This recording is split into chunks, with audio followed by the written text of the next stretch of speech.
Tal vez los indianos piensan mucho, demasiado, actúan poco y deciden poco. Hay un chiste. ¿Cómo hacer un indiano reír el viernes? ¿Cómo hacer un indiano reír el viernes? Cuenta un chiste el lunes. Él necesita 5 días para pensar, reflejar, analizar y decidir reír. Argentina y India tienen una complementariedad en el largo plazo. Esta es una complementariedad alimentaria. Argentina puede alimentar los indianos con aceite de soja, girasol, lentejas y otros productos alimentarios. Y la India alimenta alma de amigos argentinos con yoga, meditación, filosofía, el arte de vivir, fe de Sai Baba para Krishna. Esta es complementariedad entre República de Soya y República de Yoga. Esta complementariedad fundamental. Pero la India alimenta no solamente con sabiduría vieja milenaria, también la India alimenta argentinos con conocimiento contemporáneo. Aquí en Argentina tenemos 6 empresas informáticas de la India que están empleando 6.000 argentinos en software informática. Esta no es una sencilla, solamente un empleo sueldo. Esta es capacitación. Esta es preparación de estos jóvenes para este nuevo mundo, nueva sociedad de conocimiento, knowledge society. En la India hemos visto cómo estos jóvenes en informática han cambiado el paradigma del mercado y la mentalidad. Voy a dar una historia. En 1990 había una reunión del presidente de Brasil, presidente de Rusia y primer ministro de India con el Dios. Todos estaban junto con Dios para pedir su ayuda para el desarrollo de sus países. Primero fue el presidente de Brasil. Le dijo a Dios: Señor, nosotros cambiamos Brasil de dictadura para democracia. Yo quiero ver desarrollar mi país, Brasil, como un país de primer mundo durante mi mandato. Dios respondió: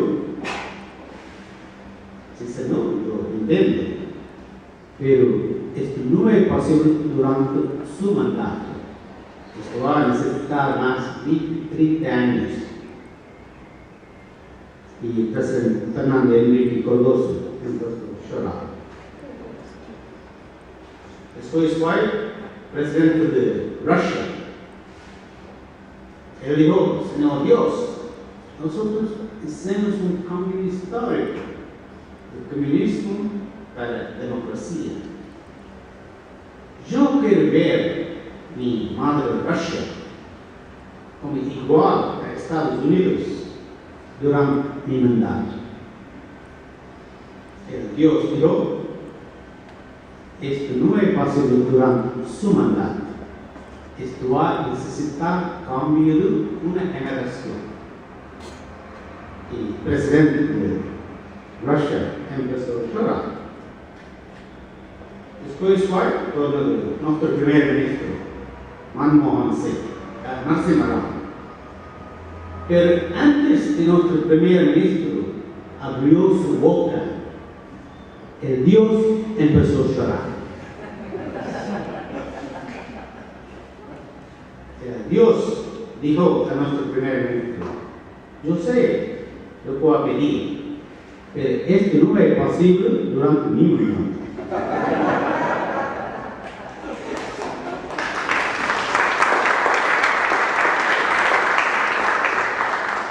Este es en 90.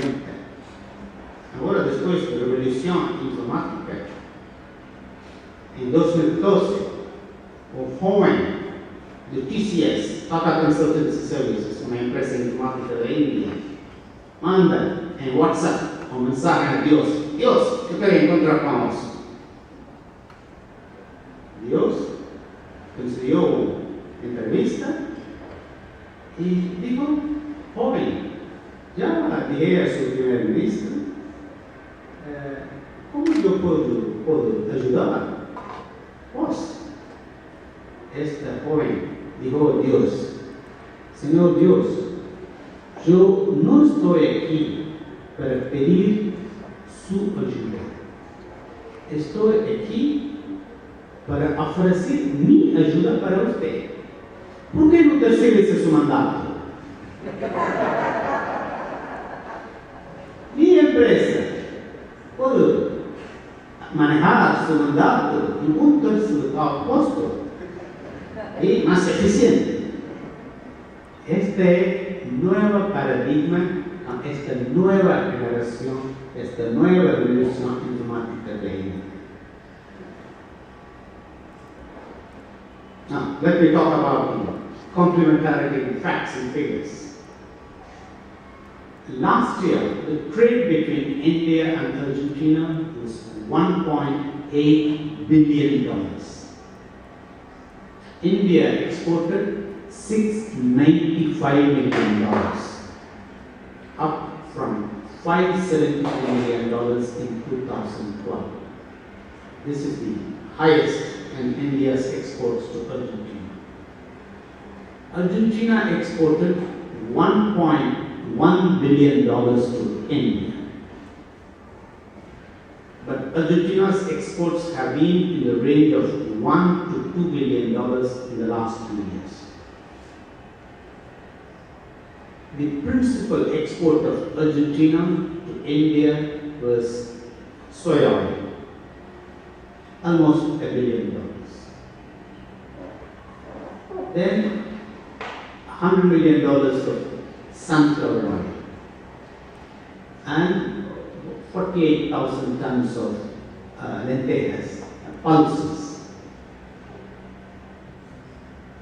But the principal export of Argentina is aceite vegetales, vegetable oils, what we call as the edible oils.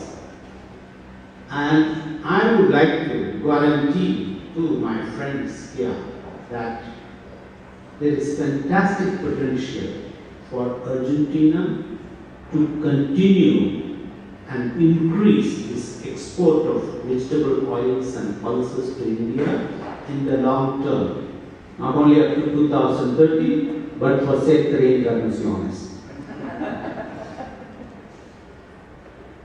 In 1992, India imported 1 million tons of vegetable oil. Just 1 million tons in 1992. 10 years later, in 2002, India imported 4 million tons. 10 years. In 2012, India imported 10 million tons. 1, 4, 10 in 20 years. This year in 2014, India is going to import 11 million tons. By the time we reach the calendar of Fernando in 2013, out of the 10 million tons we imported in 2012, 8 million tons were palm oil from Indonesia, Malaysia. 1 million tons of soya oil coming principally from Argentina. And 1 million tons of sunflower oil from Ukraine. Now, why do we import so much of palm oil? Because it's cheaper. It's cheaper than soya and sunflower oil. People, individual consumers, they prefer soya oil and sunflower oil for health reasons. But palm oil is being imported for poor people and also for use in restaurants and in food processing industries. But as and when the price of palm oil goes up, or sunflower and soya oil comes down, India will import more. Like, for example, right now they say that the price of soya oil is a bit lower than palm oil, so we'll import more. Now for soya oil, as I said, Argentina is the main source of import. We import a few $100 million from Brazil and from the United States. But Argentina is going to be the number one for India in the years to come. Now, sunflower oil, I was surprised. I saw in the presentation the other day that Argentina is the largest exporter of sunflower oil in the world. But in the last few years, Ukraine has come, entered Indian market, and they are the largest exporter of sunflower oil to India. This is something interesting for Argentines to see, how you can compete with Ukraine and increase your exports. But this palm oil, sunflower and soya oil is something new to India in the last about 30 years. Before 30 years, the Indian consumers were using palm, soya and sunflower oil but less than 4%. Less than 4%. But today, the consumption of these three are more than 60%. This is a tremendous change, rapid change. In India, people are very traditional. Each region, each state has its own oil. For example, in my state, I come from Tamil Nadu, where we use peanut oil, groundnut oil for cooking. In my neighboring state, in Kerala, they use coconut oil. In Bengal, they use mustard oil. So like that, each region was using its own traditional crops grown in those areas. But in the last 30 years, the Indians have become globalized. They have acquired foreign taste for something which was not existent earlier. This is something interesting. We think that India is very traditional, historic, millenarian, but then Indians can also change their taste very fast. This is something for you to know. Let me tell you about the consumption. In 1992, the consumption of vegetable oils in India was 6 million tons. 6 in 1992. In 2002, it was 10 million tons.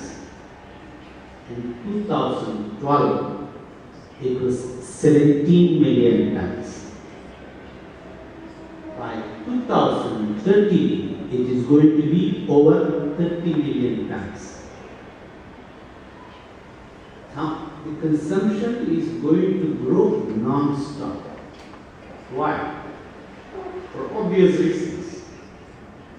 The increase in population, decrease in poverty, and also the increase in economic growth. Now, we have a small population of 1.2 billion. We don't use millions. Just 1.2 billion. Now, we have a very small growth rate of population. Just 1.4%, which is reasonable. but 1.4% of 1.2 billion, which means additional population of 16 million every year. So in 3 years we create a new Argentina. There used to be a joke in 1989 when Argentina had somewhere about 3,000% inflation, that one can never say exactly the Indian population or the Argentine inflation. By the time you finish the sentence, both would have gone out.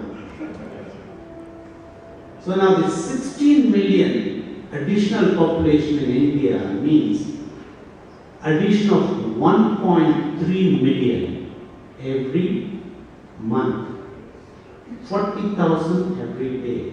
By the time I finish the speech, we'll have 2,000 more Indians. Now, it's growing. And by the time we reach 2030, the Indian population would be 1.45 billion. So we will have 250 million people more by 2030. And by 2050, they say we are going to overtake China. We are not happy about it. We would like to compete with them in other things. But India is going to overtake China in population as the largest populated country. Now, you can do a calculation of how much consumption it is going to be. The decrease in poverty. Now, with the increase in economic growth, the poverty is decreasing more and more. Millions and millions of people are joining the middle class. They want to eat better food, they want to have better things in life. The average per capita consumption of vegetable oils in India is 14 kilograms. But the global average is 21 kilograms. In China, they say it is 22 kilograms.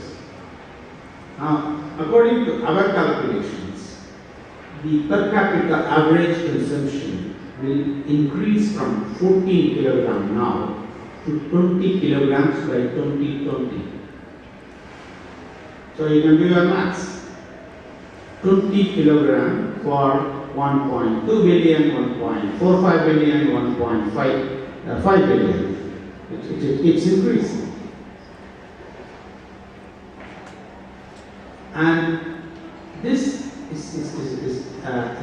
is going to keep increasing, and it is going to be a guarantee for the export of edible oil from Argentina to India. Now, let's look at the domestic production. In 1992, India produced 5 million tons of vegetable oil. 10 years later, in 2002, India produced 6 million tons, just 1 million more after 10 years. In 2012, India increased by another million, so 7 million tons. You see the consumption 6, 10, 17. And you see the domestic production 5, 6, 7. By 2030, how much are we going to produce? Maybe about 10 million tons. So there is a huge gap between domestic production and consumption. So imports will continue to increase. Now, why is domestic production not increasing? We have short-term reasons and we have long-term reasons. The short-term reasons, one of them is the excessive focus on production of cereals and ignoring this sector. You will be surprised. India produces massive amounts of cereals, rice and wheat. It goes for rice and wheat, The government gives more incentives, more subsidies, and the farmers get more income with this, so they produce more. In India, we have 27 million hectares of land dedicated to the production of oil seeds. Just 3 million hectares less than the total of Argentina. But how much we produce? With these 27 million hectares of land, India produces just 30 million tons of oil seeds. Now in Argentina, you produce with 30 million hectares over 100 million tons of grains and oil seeds. So the productivity in India is very less. We have long-term problems if we want to increase the production. What are these? Number one, land. When the population grows every month by 1.3 million, the agricultural land is diminishing, decreasing with urbanization, with more use for industrial, residential, and commercial purposes. In the last 2 decades, India has lost 2 million hectares of agricultural land for urbanization. You know, in India, we have 70% of the population living in rural areas. Only 30% lives in urban areas, which is the reverse of Argentina and generally the rest of the world, except for China. Now, there is an irreversible global trend for the change of this equation with more and more urbanization. And when that happens, like 2030, we are going to lose easily another 5 million hectares of land. So while the population increases, the consumption increases, the land for agriculture is decreasing irreversibly. And then the problem, water. You are lucky you have abundant water resources. But in India, we are dependent upon monsoon, which fail periodically. And in India, we use a lot of irrigation, pumping up groundwater for irrigation. But that water table keeps going down.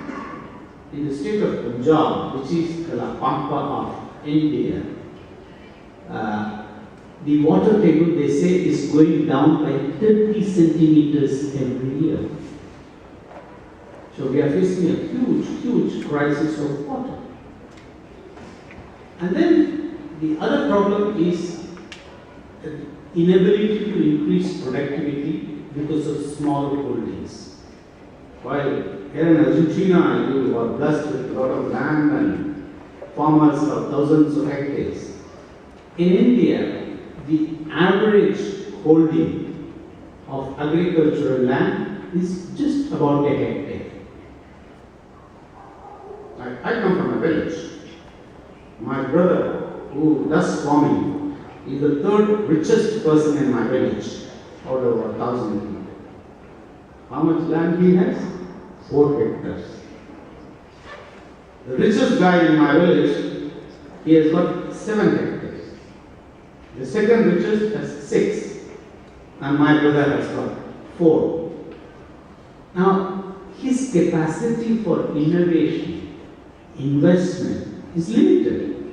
So he does cultivation with whatever money he can spare, whatever he can get from the banks, from the government, and he cannot think in long term. He thinks how much money he can make in this crop, what is the best price. So there is no long-term vision for innovation and investment. So that is a major constraint for increasing the production. This is the situation for edible oils, vegetable oils. Let me tell you something about the pulses. As I told you, Argentina last year exported 48,000 tons of pulses. But again, there is tremendous scope for you to increase this in the long term. Last year, India imported 3.7 million tons of pulses. India is the largest importer of pulses in the world, accounting for 50% of the global trade. Now, in the case of oilseeds, India accounts for 14% of the global trade. But in the case of pulses, 50%. We import from Canada, Australia, and Myanmar. From Canada, we import almost about 1 million tons of pulses and about 700,000 tons from Australia and the rest from Myanmar. Now, this is a great opportunity for the amigos argentinos para diversificar, para reducir su soja